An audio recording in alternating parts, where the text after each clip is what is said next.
За энэ бол миний хамгийн их суудаг газар. Би энэ сүлжмлээ хийдэг, ажиллаа хийдэг, тэмдэглээ бичдэг. Тэг ер нь өдрийн ихэнх цагийг би яг энэ ширээний ард өнгөрөөдөг. Энэ ширээг болохоор би өөрөө хийсэн. Тэгээд ерөнхийдөө жоохон хямд төсөр аргаар энэ ширээ хэрхэн бүтсэн талаар хуваалцъя гэж бодож байна. Ширээ хийхэд хэрэгтэй зүйлнүүд гэх юм бол нэгдүгээр хавтан, хөл, тэгээд лак, зүлгүүр хэрэг болно. 0 зүлгүүр байвал болох бах. Шүрөпнүүд, эфтирк. Тэгэл болоо. Өөр нэг сүртэй юм байхгүй. Хавтангаа бол найзтайгаа хуваагаад авцсан. Тэгээд миний яг энэ ширээ ингээ хөлтөөгөө яг нийтдээ бол 95,000 болсон юм байна. 100 хайл дээр нэг хит хитэн газар ийм модон хавтан зардаг газрууд байгаа. Тэгээд энэ болохоор зигзаг дүүб хавтан авсан. Өргөнийх нь хэмжээ нэг 2.5 см гэж би санаад байна. Ийм дүүб хавтангууд бол шууд ийм томоорой байж идэг. Тэгэл өргөн нь метр 20-тай, урт нь 2 м 40-тэй байдیں۔ Миний энэ ширээ бол одоо 60 өргөнтэй 120 урттай юм ширээ байгаа. Хавтанг бол шууд тэр авсан газраа шууд зүсүүлээд авчдаг.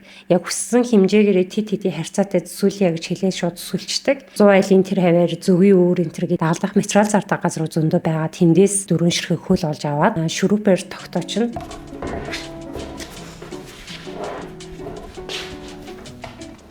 Хоёр талаас 10 см аваад шүрүүптгэхэд болох юм байна.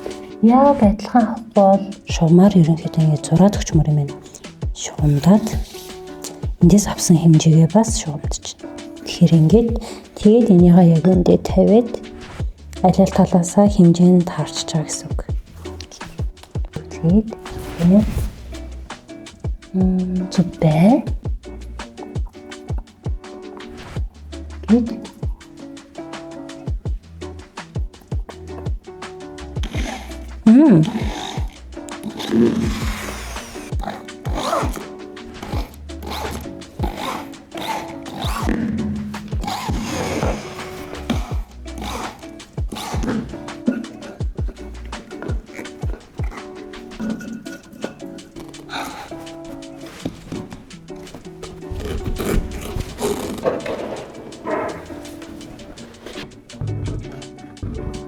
Ингэсний дараа нэг жохон нэг зүлгүүрээр зүлгүүрдж жагаад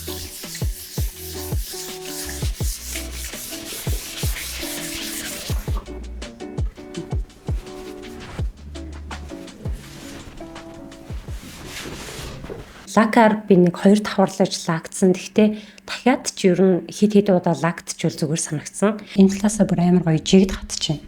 Би болохоор өмнө нь бас яг ийм ширээ хийжсэн. Тэгэхдээ болохоор би өргөний хэмжээ нь нэлээд нарийнхныг авсан байхгүй юу.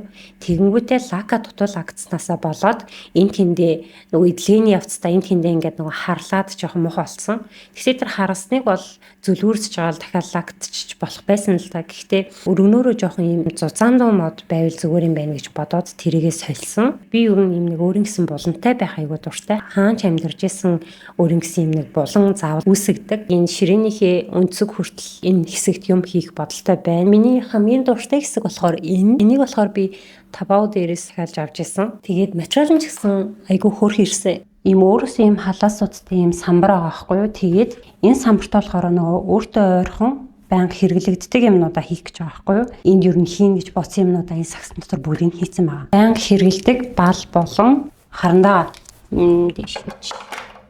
Үдээсний машин, өнгийн харандаанууд нэг хараа. Эндээс юм цэцэг шиг харагддаг. Хөрмгаз. Харснууд тэгээд шилжүүлэгч. За иймэрхүү юмнууд болохоор энэ дээр жижигхэн хөрхөн халаас тийч. Тэгээд болов. За эднэр болохоор миний байнга ашигладаг зүүнүүд байна. Хитвчээ болохоор хийж. Болон цохилтой дрил байх юм бол би энэ талын хананда юм тогтоох гэдэг. Тэгээд энэ талын хананд болохоор акустик хавтан наагаад сүлжимлээхээ ийм дуршиж үзсэн загваруудыг хатах гээд зоох гээд байгаа байхгүй юу. Энэ талд болохоор би нөгөө акустик хавтангаа бол тогтоосон. Самплууд туршиж үзээд тэгээд эндээ тогтооно гэсэн зорилготой. Гэхдээ энэ бол жижиг тийм ээ лээ. Гэхдээ надад дахиж акустик тавих угаасаа зай байхгүй учраас тэгэл давхарлаад жолтгоо энэ хавьда тавина. Гэхдээ одоохондоо нэг юм сүлжгүй байгаа болохоор ингэсгээ байж идэг. Ширээний хөлнүүдийг бол уртаас ч юм уу захиалаад авчвал зүгээр санагдсан.